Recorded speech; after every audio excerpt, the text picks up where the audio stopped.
dosen profesional. Jadi setiap bulannya dapat tunjangan dari pemerintah saya. Kedua, saya itu aktivitas saya walaupun toh asalnya itu pedagang kaki lima, tukang pecel lele. Saya ini pengurus MUI DKI Komisi Pendidikan. Makanya nanti akan saya aturkan untuk menyamakan persepsi bagaimana cara menghadapi orang yang sedang sekarat. Karena bagian saya ngasih pelatihan-pelatihan di tingkat kota, di tingkat kelurahan, kecamatan, bagaimana cara menghadapi orang yang sedang mati, bagaimana cara ya pemulasaraan jenazah, tajhizul jenazah. Para hadirin bapak-bapak dan ibu-ibu, pertama tentang maulid. Memang Maulidun Nabi, peringatan kelahiran Rasulullah Sallallahu Alaihi Wasallam di zaman Nabi itu tidak ada.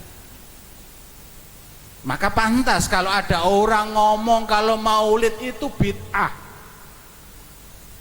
Tetangga sebelah, maulid itu bid'ah. Sebab apapun yang tidak dilakukan di zaman Rasulullah itu disebut bid'ah. Wa innal bid'ah dhalalah. Kullu bid'ah dhalalah wa kullu dhalalah fin. Tapi kalau orang yang ilmunya agak dalam pasti tahu kulun itu tidak semuanya diartikan semua atau mengeneralisir semua masalah. Kulun yang pertama itu adalah, ini kalau menurut ilmu mantek, kalau pernah belajar mantek, kulun pertama itu artinya adalah sifatnya parsial. Parsial itu sama dengan ba'dun, sebagian bid'ah itu dhalalah. Jadi kalau ada orang yang melakukan bid'ah sholat subuh 3 rakaat itu bid'ah dhalalah. Tapi kalau ada orang melakukan sholat kemudian sebelum sholat usolli fardhu subhi, itu bukan bid'ah yang dhalalah. Peringatan Maulidun Nabi itu tidak ada di zaman Nabi. Mulai ada peringatan Maulidun Nabi Muhammad sallallahu alaihi wasallam itu di zaman Umar bin Abdul Aziz. Di mana ketika itu umat Islam ghirah semangatnya untuk dakwah, untuk berjuang membela Islam mulai turun. Maka diadakanlah peringatan Maulidun Nabi Muhammad sallallahu alaihi wasallam untuk mengangkat semangat umat Islam. Kalau ada orang tahlilan bid'ah, saya katakan kafir. Kalau ada orang ngomong tahlil bid'ah, apa saya tahlil itu? Tahlil itu la ilaha illallah. Lo kok ngomong bid'ah itu loh. Mungkin yang bid'ah itu cuman tahlilan. Nah itu yang bid'ah. Ya. Kalau cuman tahlilan. Nggak ngerti isi tahlil itu, di samping kalimat tauhid la ilaha illallah di situ dikumandangkan ayat-ayat Al-Qur'an. Kalau nggak mau bid'ah, nggak bakal maju umat Islam. Dan kalau nggak mau bid'ah, jangan baca Al-Quran yang ini nih, yang tadi dibaca itu hasil bid'ah. Al-Quran di zaman Rasulullah itu ditulis di pelepah kurma, ditulis di batu, ditulis di kulit. Muncul ide pembukuan atau kodifikasi Al-Quran itu di zaman Abu Bakar. Ketika terjadi perang, banyak orang-orang yang hafal Al-Quran meninggal. Sayyidina Umar berpikir, kalau Al-Quran ini tidak dibukukan, Orang-orang yang hafal Al-Quran pada mati, maka Al-Quran ini tidak akan langgeng di atas bumi. Akhirnya ide Sayyidina Umar ini diaturkan kepada Amirul Mukminin Abu Bakar As-Siddiq. Apa jawabannya Abu Bakar As-Siddiq ketika diberi ide oleh Sayyidina Umar? Jawabannya mungkin sama dengan orang-orang yang sekarang ngomong-ngomong bid'ah. Ya Umar, Rasulullah tidak pernah memerintahkan menulis Al-Quran. Itu jawaban Abu Bakar. Rasulullah tidak pernah memerintahkan Al-Quran dibukukan. Setelah diberi pemahaman panjang lebar oleh Sayyidina Umar, akhirnya Sayyidina Abu Bakar As-Siddiq paham. Oh ya udah kalau begitu, langsung memanggil Zaid bin Harisah untuk menulis sama jawabannya Zaid bin Harisah itu. Ya Amirul Mukminin, Rasulullah tidak pernah memerintahkan Al-Quran dibukukan. Apa enggak itu hasil bid'ah? Hah? Kalau ngomong bid'ah jangan baca Al-Quran. Ngemeng aja. Maulidun Nabi dikatakan bid'ah, tahlil bid'ah, ziarah kubur syirik, enggak cuma bid'ah. Apalagi yang suka ziarah Wali Songo, syirik itu. Dasarnya seperti tadi yang dibaca oleh Qori, ma na'buduka ma na'budua illa liqarribuna ilallahi zulfa. Dasar. Padahal ayat ini asbabun nuzulnya adalah untuk orang-orang kafir yang menyembah berhala di sekitar Ka'bah, mulai Lata, Uzza, Manat dan lain sebagainya. Di situ itu kalimatnya adalah menyembah. Apakah orang ziarah kubur menyembah kubur? Lu kok ngomong katanya syirik? Padahal yang dibaca di atas kuburan itu kalimat tauhid, la ilaha illallah. Kalimat tauhid la ilaha illallah itu bisa menghilangkan kekafiran. Kenapa ketika di atas kuburan dikatakan syirik? Bego amat orang. Ini yang sering saya sampaikan.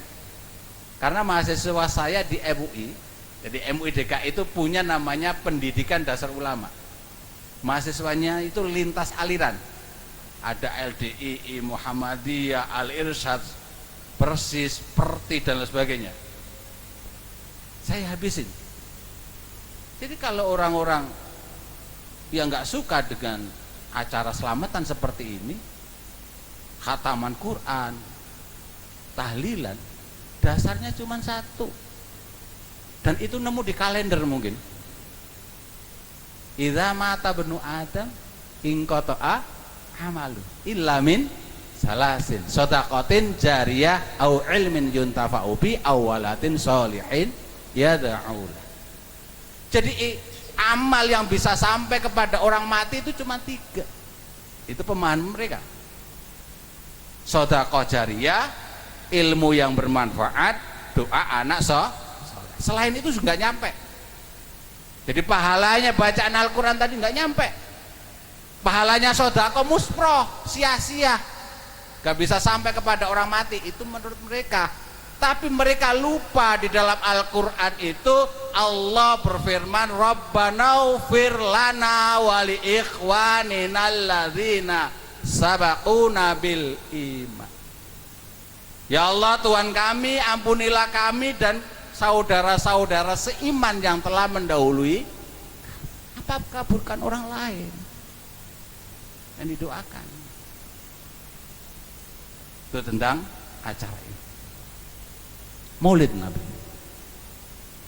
Kembali kepada Maulidun Nabi Muhammad SAW. Kenapa diperingati? Kita memperingati Maulidun Nabi adalah bagian daripada kita bersyukur kepada Allah Subhanahu wa taala atas dilahirkannya Nabi akhir zaman Nabi Muhammad sallallahu alaihi wasallam di mana Nabi Muhammad ini sebelum dilahirkan 100 tahun Adam diciptakan, sudah diciptakan nurnya. 1000 tahun sebelum Nabi Adam diciptakan, Nur Muhammad sudah diciptakan. Setiap nabi yang dilahirkan, yang diutus oleh Allah selalu diberi. Ini nanti di akhir zaman akan ada nabi terakhir namanya Nabi Ahmad. Selalu.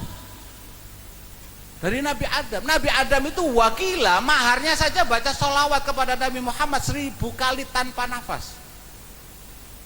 Mahar untuk menikahi Hawa 1000 kali tanpa nafas membaca sholawat kepada Nabi Muhammad Sallallahu Alaihi Wasallam. Yang kedua, Nabi Adam karena melakukan kesalahan bukan melakukan dosa, itu dimaafkan oleh Allah itu karena wasilanya adalah Nabi Muhammad Sallallahu Alaihi Wasallam. Pernah dengar ceritanya Nabi Yusuf? Nabi Yusuf itu kalau gelisah, ini loh, bagian daripada wasilah kenapa bertawasul dikatakan musyrik. Nabi Yusuf itu punya kalung, di dalam kalung itu ada, di dalam gandul kalung itu ada tulisan Muhammad. Setiap gelisah pasti cium gandul kalung ini. Apa yang dikatakan? Saya kalau mencium kalung yang ada namanya Nabi yang dijanjikan, pikiran saya terang. Itu Nabi Yusuf. Tawasul dipermasalahkan, tahlil dipermasalahkan, ziarah dipermasalahkan, maulid juga dipermasalahkan. Maunya apa?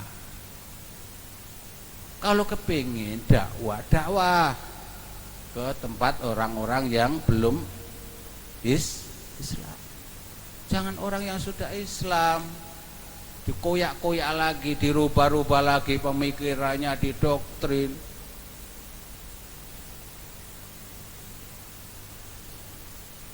Kalau pakai sarung sampai di mata kaki haram, isbalul izar.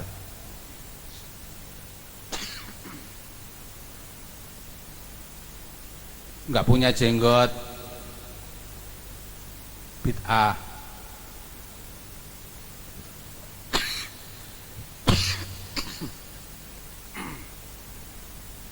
Maulid adalah penting, bagian daripada kita bersyukur kepada Allah Subhanahu wa taala atas terlahirnya nabi akhir zaman, nabi yang bisa memberi syafaat kepada kepada kita semua di yaumul qiyamah.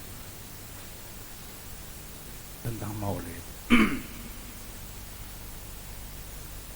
Jadi tidak ada yang mempertentangkan, yang menolak tentang pahala daripada pembacaan maulid, pembacaan sholawat, pembacaan doa, amal daripada sedekah.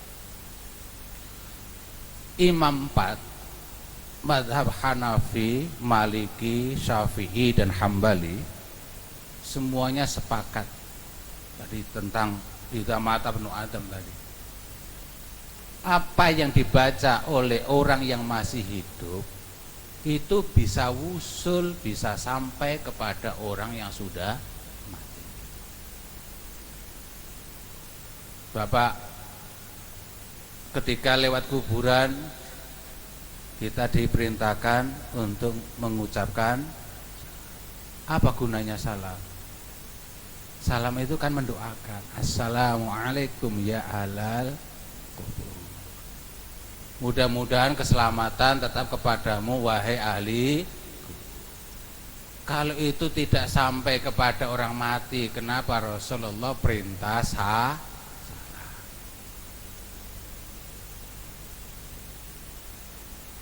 Semuanya sepakat. Hanya Imam Syafi'i yang memberikan takyid, yang memberikan qaid.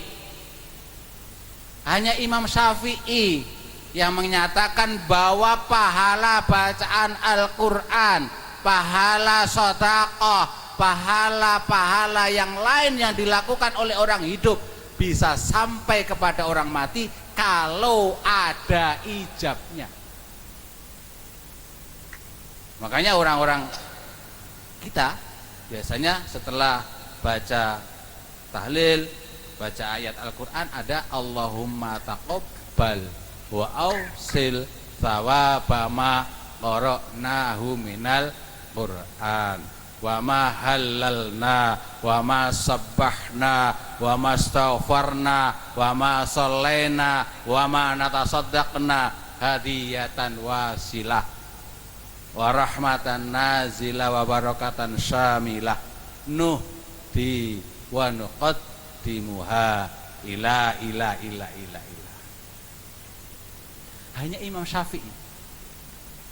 Tapi untuk imam yang lain Hanafi, Maliki, Hambali tanpa ijab otomatis pahalanya bacaan Al-Quran, bacaannya sedekah, bacaan-bacaan yang lain itu bisa sampai kepada ahli.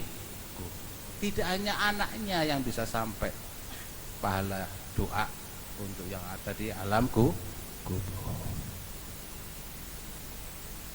Ini terkait dengan malam ini. Jadi kalau malam ini seumpamanya doa nggak diterima oleh Allah, paling tidak pahalanya sedekahnya sahibud dakwah bisa sampai kepada ahli kubur. Kayaknya ada masalah sekarang itu di dalam bahsul masail, boleh enggak kita itu tanpa izin sahibud dakwah kita doakan orang tua kita? Namanya gasap. Kita mendoakan orang kita tapi sodako kita sodakonya sahibul hajah kita ambil. Itu ada pendapat yang mengatakan nggak boleh. Khususon ila abaina wa ummahatina, izin dulu sahibul dakwah, sahibul bait. Maaf ya, nanti saya juga ingin mendoakan orang tua kita, harus ada begitu. Ini dalam bahsul masail MUI. Harus izin kepada sahibul hajah kalau kepingin mendoakan orang tuanya. Sebab kita diundang ini, kita disuruh mendoakan orang tuanya sahibul dakwah. Jadi imamnya harus ngomong dulu. Pak Untung, boleh enggak saya mendoakan orang tua kita nanti, nitip doa bareng-bareng sama orang tua itu? Harusnya begitu. Izin. Enggak boleh main gasap aja. Jadi kadang-kadang sampean sudah dikasih berkat masih gasap. Gasap doa. Gasap doa. Bapak-bapak, ibu-ibu, para hadirin yang mudah-mudahan selalu dimuliakan oleh Allah Subhanahu wa taala. Kenapa sampai kita royoh-royoh meringati Maulidun Nabi? Tidak ada manusia seperti Rasulullah. Muhammadun basyarun laisa kal basyar, bal huwa kal yaquti bainal hajar. Muhammad itu manusia, tapi tidak seperti manusia. Jangan kemudian Soekarno disamakan dengan Rasulullah. Jasanya apa Muhammad di Indonesia? Goblok yang ngomong. Iya, kemarin belum lama. Jasanya apa Muhammad di Indonesia? Soekarno lihat jasanya. Masya Allah. Apa mau saya balas? Soekarno tukang poligami. Mau saya balas seperti itu?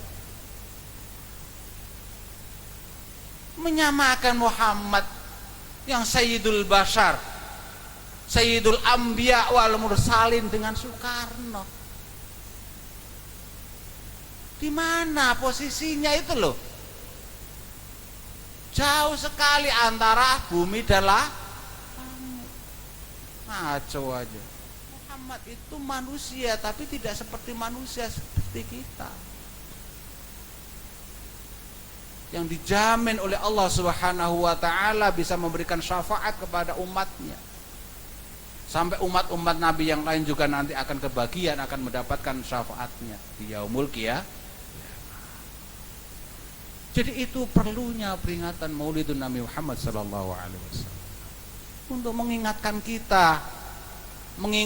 kita bahwa kita ini adalah umat Islam yang harus selalu mengikuti apa yang diajarkan oleh Rasulullah sallallahu alaihi wasallam. Rasulullah itu adalah nur